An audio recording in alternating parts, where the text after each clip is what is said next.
a few days before Christmas, that holiday of peace and gaiety and goodwill toward men.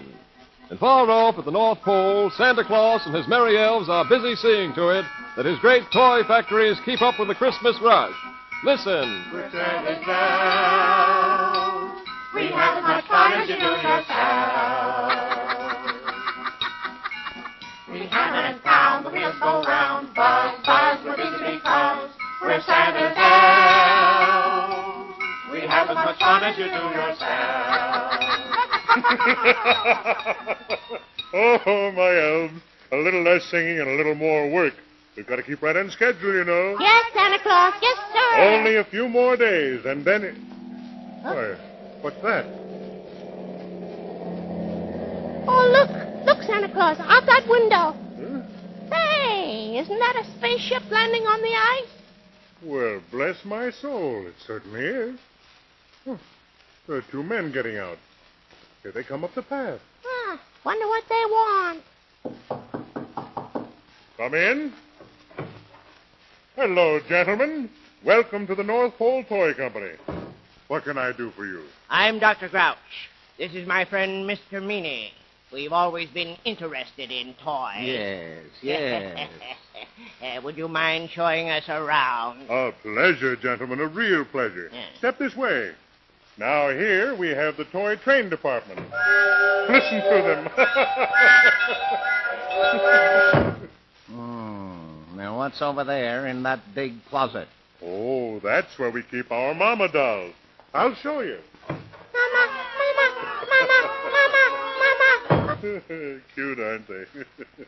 Now, just look at those hundreds of toy soldiers. Just forget the toy soldiers. Let's come to the point. We figure we can do a lot more with your factory than making toys for silly children. Quite right. What? Oh, you gentlemen are joking. It's quite a joke. Stop. This is no joke. We demand that you no longer make these ridiculous toys. Either you agree or you'll suffer dire consequences. Well, quick, what's your answer? My answer? Let me think. I have it. All right, gentlemen. This is my answer. Toy soldiers, attention. Forward. March.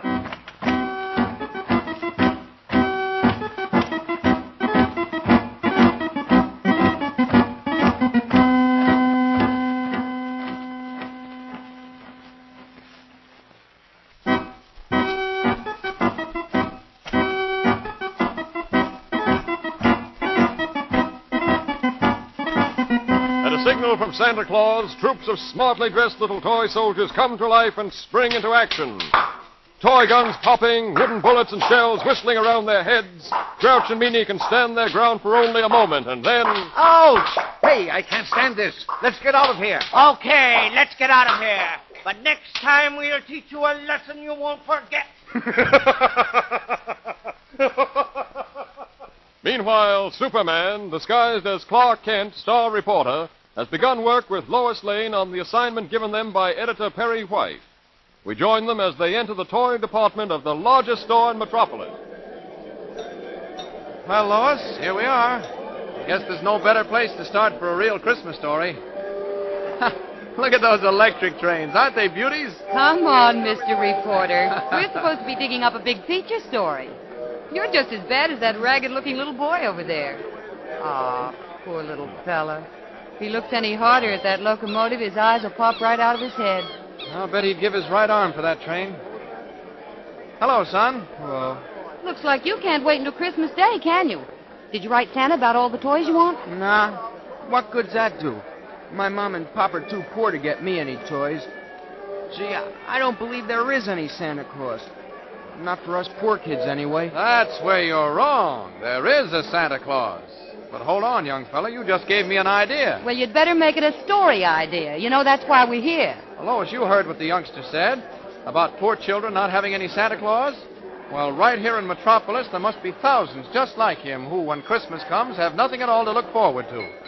Let's have the Daily Planet start a huge Christmas campaign.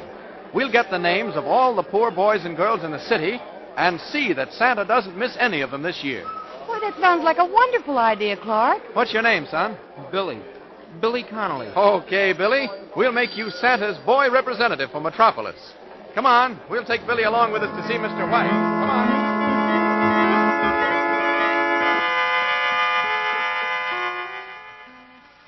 And, Mr. White, we can take care of every poor child in Metropolis.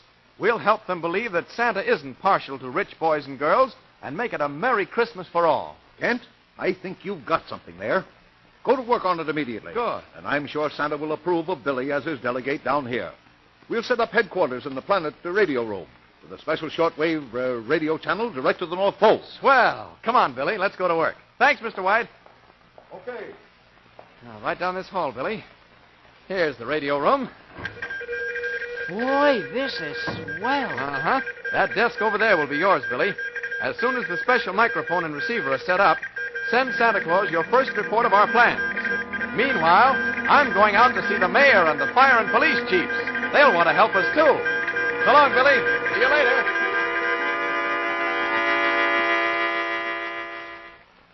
It is already dark when Kent completes his last call.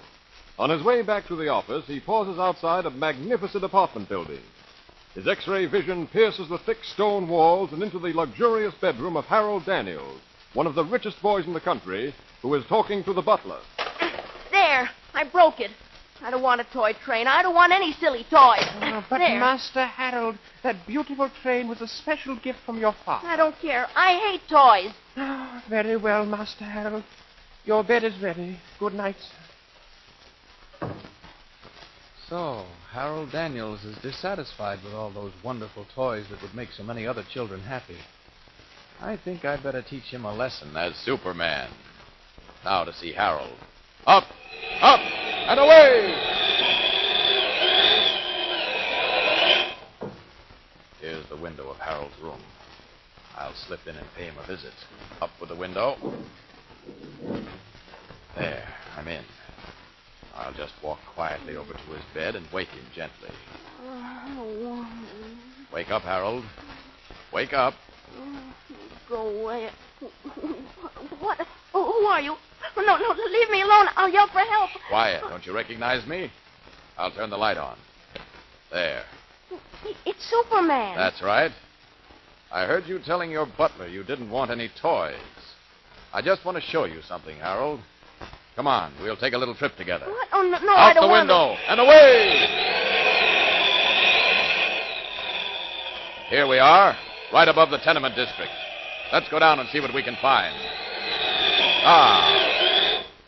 Here, we'll hold on to this window ledge for a minute. Now, look in. What do you see? I see a little girl and say she's playing with a broken doll. Yes, Harold, a broken doll. But she's having fun, isn't she? Now let's pay another call. Hold on. Up and away! I don't see how she could be having such a good time with an old broken toy. That's because, Harold, she's thankful to have even that. Here, we'll circle the home of another poor family. There. Look inside and look carefully. It was a boy just about my age, and he was crying. That's right. But why was he crying? Because he has no toys at all to play with. Not even one single broken one. Remember that, Harold, the next time you lose your temper. Now I think you've seen enough for tonight. Well, here we are, back home safe again. Now, Harold, I hope you realize now how much luckier you are than many other boys and girls of your own age. I think I realize it now. And, I'm going to promise never to destroy a toy again. Good boy. See, I bet I could even share them with other boys who aren't as lucky as I am. That's a splendid idea. Goodbye now. Goodbye, Superman, and gee, thanks a lot. Up, up, and away!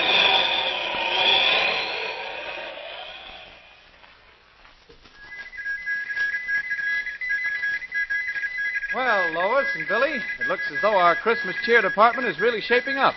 What did Santa say to you, Billy, when you spoke to him over the ultra-shortwave radio just now and told him we've collected 1,000 toys for poor children? He asked me to tell you how glad he is we're helping you, Mr. Kent. And he said to be sure to look out for 2 desperate killjoys, Dr. Grouch and Mr. Meany. Oh, I know them. They're dangerous men. Wait a minute. I thought I heard footsteps outside the door. Oh, you're hearing things. Come on, let's get back to work. Now, hold it a second, Lois. Look, that door's opening. What the... 2 masked men. And they're carrying gas guns. That's right. And this is for you, Kent. Come on. Now a little shot for the kid. Now, young lady, it's your I'll turn. pretend to be unconscious. This is no time for Superman to take a hand. Help me with this girl, Doctor. Quick. She's a regular little wildcat. Hey, keep away from my mask. You little spitfire, you've torn it off. It's Dr. Grouch. Oh, that horrible gas. Well, that takes care of her. Now we can go to work. You set a fire in that pile of wrappings, and I'll start a blaze in the toys. Good thing we heard about this Daily Planet toy department in time. Right, Doctor. And what better way is there of showing Santa we mean business? None. In another minute, the fire will finish all these toys they've collected. Quick now. No time to waste. Into the car. We must escape. Well, I'm glad they've left. Superman can put out that fire with one good puff. Now.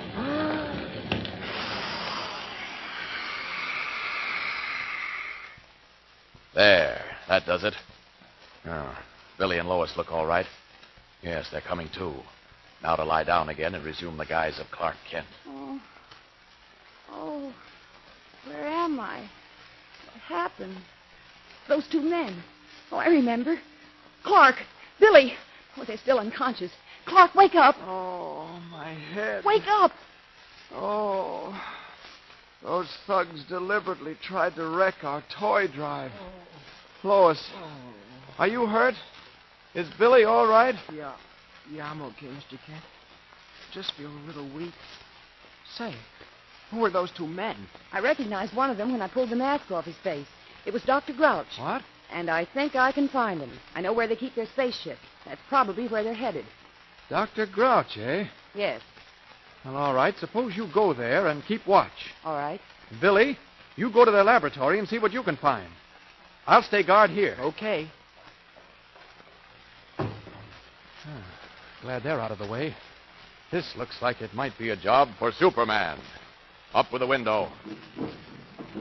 Out and away!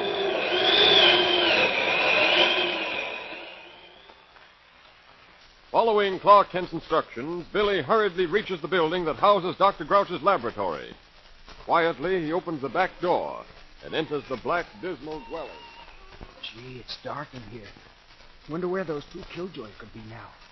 Uh-oh, I see a light under that door in the next room. Maybe if I get up close, I can hear what they're saying.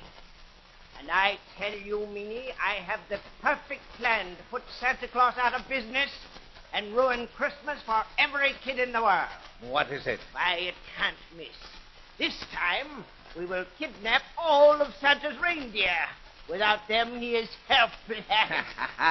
Doctor, you're a genius. That certainly will spoil Christmas. Golly, I have to get out of here and tell Mr. Kent. I hope we warn Santa in time. Gosh, this is awful.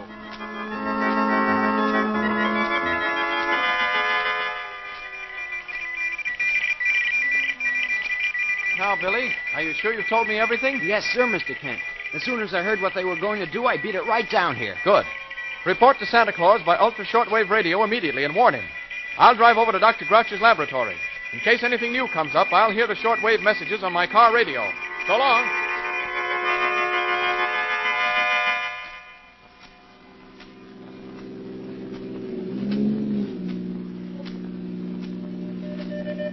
Calling Superman. This is Santa Claus. Uh-oh. I don't like this. Superman, we need help. My reindeer have been kidnapped. Can you proceed to North Pole at once? You bet I can. Here, I'll just park this car, and then I'm off. Okay, Santa, here I come. Up, up, and away! Wait, what's that down there on the road? Why, it's a truck. And Dr. Grouch is at the wheel. And I see something very interesting inside that truck. Down, down. Well, gentlemen. He's Superman. Yes, and we're going for a little ride. Up, up. Help, help. Pull us down. Good heavens, he's picked up the whole truck, and he's flying with it. Help! Not much farther to go now. There's Santa's factory below, and he's waiting outside for us. Down, down. Superman. But how in the world did you get that truck up here? No questions now, Santa. Look inside this truck. My reindeer. You've saved them. Not while we still have our gas guns. Look. The reindeer have collapsed. Oh, this is awful. Awful. Christmas Eve and millions of children disappointed. Oh, now what will I do? Santa, are all your toys packed in the sleigh? Yes, every one of them. Then climb in. You too, Grouch and Meanie. Oh, if you don't want to, all right, I'll just pick you up and toss you in. Alley-oop! Yeah. All right, Santa, here we go, sled and all. Up, up, and away!